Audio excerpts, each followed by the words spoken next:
السلام علیکم ورحمۃ اللہ وبرکاتہ۔ دوستو، آپ تمام لوگوں کا ہمارے اس YouTube channel teach yourself میں پھر بہت بہت استقبال ہے۔ ہم آج پھر حاضر ہوئے ہیں آپ کی خدمت میں کچھ نئی احادیث کے اردو اور انگلش ترجمے کے ساتھ۔ دوستو، اگر آپ تمام لوگوں کو ہماری یہ کوشش اچھی لگ رہی ہو اور پسند آ رہی ہو تو ہمارے چینل کو ضرور سبسکرائب کریں اور اس ویڈیو کو زیادہ سے زیادہ لائک اور شیئر کریں تاکہ یہ باتیں دوسرے لوگوں تک بھی پہنچ سکیں۔ بسم اللہ الرحمن الرحیم۔ حدیث نمبر 38، عن ابی ہریرہ رضی اللہ عنہ قال قال رسول اللہ صلی اللہ علیہ وسلم کل المسلم علی المسلم حرام مالہ وعرضہ ودمہ حسب امرئ من الشر ان يحقر اخاه المسلم، رواہ ابو داود۔ عن ابی ہریرہ رضی اللہ عنہ قال قال رسول اللہ صلی اللہ علیہ وسلم کل المسلم علی المسلم حرام مالہ وعرضہ ودمہ حسب امرئ من الشر ان يحقر اخاہ المسلم، رواہ ابو داود۔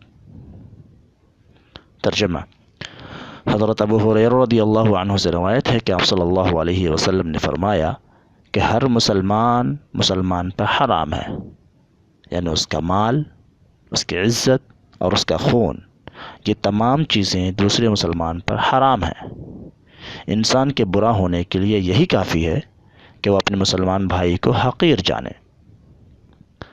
حضرت ابو ہریرہ رضی اللہ عنہ سے روایت ہے کہ آپ صلی اللہ علیہ وسلم نے فرمایا کہ ہر مسلمان پر حرام ہے، یعنی اس کا مال، اس کی عزت اور اس کا خون، یہ تمام چیزیں دوسرے مسلمان پر حرام ہیں۔ انسان کے برا ہونے کے لیے یہی کافی ہے کہ وہ اپنے مسلمان بھائی کو حقیر جانے۔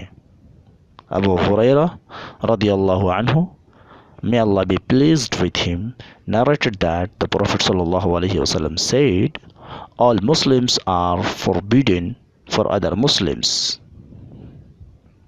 His wealth, his dignity and his blood, these all are forbidden. It's enough for a person to be bad that he looks down his Muslim brother. Abu Hurairah radiallahu anhu, may Allah be pleased with him, narrated that the Prophet sallallahu alaihi wasallam said, all Muslims are forbidden for other Muslims. His wealth, his dignity and his blood, these all are forbidden. It's enough for a person to be bad that he looks down his Muslim brother.